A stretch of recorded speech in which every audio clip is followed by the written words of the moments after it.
बिस्मिल्लाहिर्रहमानिर्रहीम। हज़रत अबू ज़र गफ़ारी का इस्लाम। हज़रत अबू ज़र गफ़ारी रज़ी अल्लाह ताला अन्हु मशहूर सहाबी हैं जो बाद में बड़े ज़ाहिद और बड़े उलमा में से हुए। हज़रत अली करमुल्लाह वजहू का इरशाद है कि अबू ज़र ऐसे इल्म को हासिल किए हुए हैं जिससे लोग आजिज़ हैं, मगर उन्होंने इसको महफूज कर रखा है। जब इनको हुजूर अक़दस सल्लल्लाहु अलैहि वसल्लम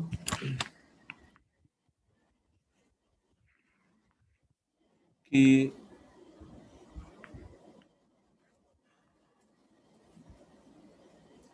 नबूवत के पहले पहल खबर पहुंची तो उन्होंने अपने भाई को हालात की तहकीक के वास्ते मक्का भेजा। जो शख्स ये दावा करता है कि मेरे पास वही आती है और आसमान की खबरें आती हैं, उसके हालात मालूम करें और इसके कलाम को गौर से सुने। वो मक्का मुकरमा आए और हालात मालूम करने के बाद अपने भाई से जाकर कहा कि मैंने इनकी अच्छी आदतों और उम्दा अखलाक का हुक्म करते देखा। मैंने इनको अच्छी आदतों और उम्दा अखलाक का हुक्म करते देखा और एक ऐसा कलाम सुना जो ना शेर है ना कहानों का कलाम है। अबू ज़र रज़ी अल्लाह ताला अन्हो को इस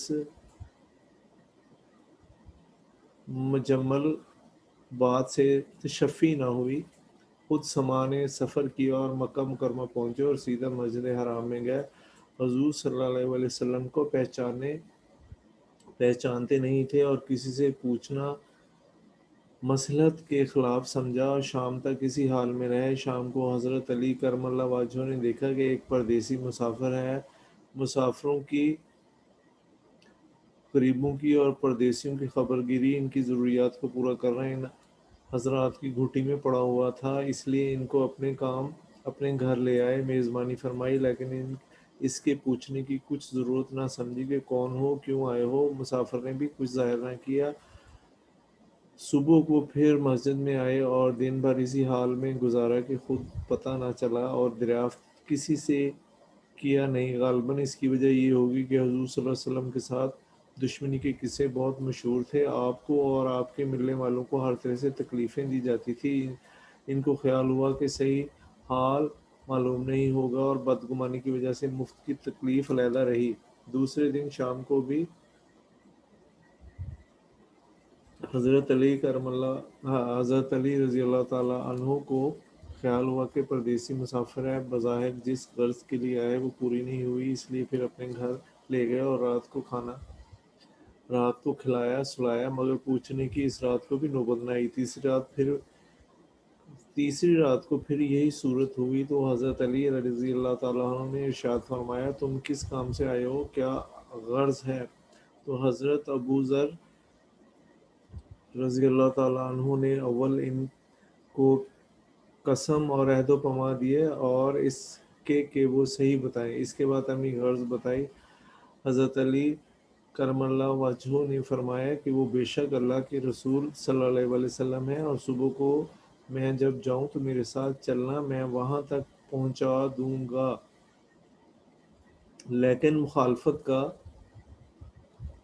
ज़ोर है, इसलिए रास्ते में मुझे कोई ऐसा शख्स मिला जिसके से मेरे साथ चलने की वजह से तुम पर कोई अंदेशा हो तो मैं पेशाब करने लगूंगा या अपना जूता सीधा करने लगूंगा। तुम चले जाना सीधे चले चलना और मेरे साथ ठहरना नहीं, जिसकी वजह से तुम्हारा मेरा साथ होना मालूम ना हो। चूँकि सुबह को हज़रत अली करमल्लाहु वजहू के पीछे हुज़ूर सल्लल्लाहु अलैहि वसल्लम की खिदमत में पहुँचे, वहाँ जाकर बात हुई। इसी वक्त मुसलमान हुए। हुज़ूर अक़दस सल्लल्लाहु अलैहि वसल्लम ने इनको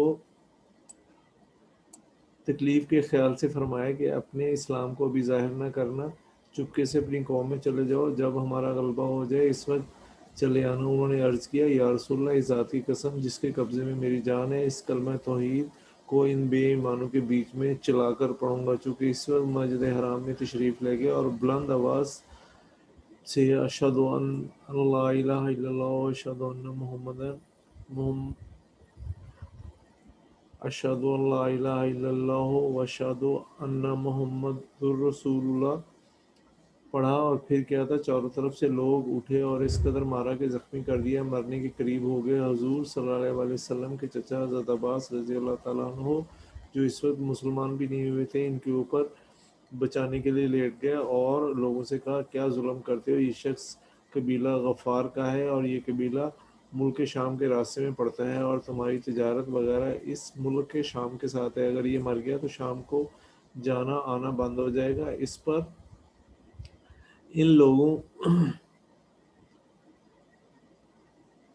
لوگوں کو بھی خیال ہوا کہ ملک شام سے ساری ضرورت پوری ہوتی ہے، وہاں کا راستہ بند ہو جانا مصیبت ہے، اس لیے ان کو چھوڑ دیا۔ دوسرے دن پھر اس طرح انہوں نے جا کر بآواز بلند کلمہ پڑھا، لوگ اس کلمے کو سننے کی تاب نہ لا سکتے تھے، اس لیے ان پر ٹوٹ پڑے۔ اس دن بھی حضرت عباس رضی اللہ تعالیٰ عنہ نے اسی طرح ان کو سمجھا کر ہٹایا کہ تمہاری تجارت کا راستہ بند ہو جائے گا۔ فائدہ حضور صلی اللہ علیہ وسلم کے ارشاد کے باوجود کہ اپنے اسلام کو چھپاؤ، ان کا یہ فعل حق کے اظہار کا ولولہ اور غلبہ تھا۔ جب یہ دین حق ہے تو کسی کے باپ کا کیا اجارہ ہے جس سے ڈر کر چھپایا جائے، اور حضور صلی اللہ علیہ وسلم کا منع فرمانا شفقت کی وجہ سے تھا کہ تکلیف کا تحمل نہ ہو، ورنہ حضور صلی اللہ علیہ وسلم کے حکم کے خلاف صحابہ رضی اللہ تعالیٰ عنہ کی یہ مجال ہی نہ تھی، چونکہ اس کا کچھ نمونہ مستقل باب میں آ رہا ہے۔ چنانچہ حضور اکرم صلی اللہ علیہ وسلم خود ہی دین کے پھیلانے میں ہر قسم کی تکالیفیں برداشت کرتے تھے، اس لیے حضرت ابوذر رضی اللہ تعالیٰ عنہ نے اس سہولت پر عمل کے بجائے حضور صلی اللہ علیہ وسلم کے اتباع کو ترجیح دی۔ یہی ایک چیز ہے جس کی وجہ سے ہر قسم کی ترقی دینی اور دنیاوی صحابہ کرام رضی اللہ تعالیٰ عنہم کے قدم چومتی رہی، اور ہر میدان میں ان کے قبضے میں تھا کہ جو شخص بھی ایک مرتبہ کلمہ شہادت پڑھ کر اسلام کے جھنڈے کے نیچے آ جاتا ہے، بڑی سے بڑی قوی قوت بھی اس کو روک نہ سکتی تھی، اور نہ بڑے سے بڑا ظلم اس کو دین کی اشاعت سے ہٹا سکتا تھا۔ اللہ تعالیٰ آپ کو راہ میں عمل کی توفیق عطا فرمائے، آمین۔